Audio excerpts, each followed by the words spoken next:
if there are two different data sources and you want to blend them, then what you can also do is manage them out by going into resources right here and by going into manage blends right here. If you want to learn more about blending data, you can view my Google Data Studio lesson 53 on how to blend data.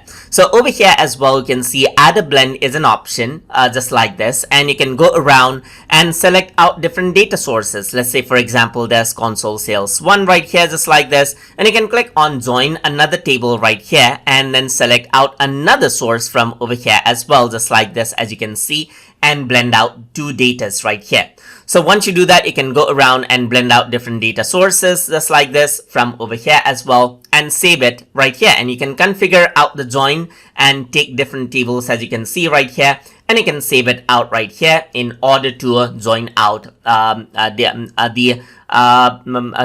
blended data and then reuse it later on in your report, just like this. And that is how you can manage out blends. And once you close this and go around on to manage blends right here, then you will be able to see the blended data right here. So you can duplicate out the blended data, remove out the blended data right here, or edit it out according to how you like over here as well, and change around the condition and so forth right here.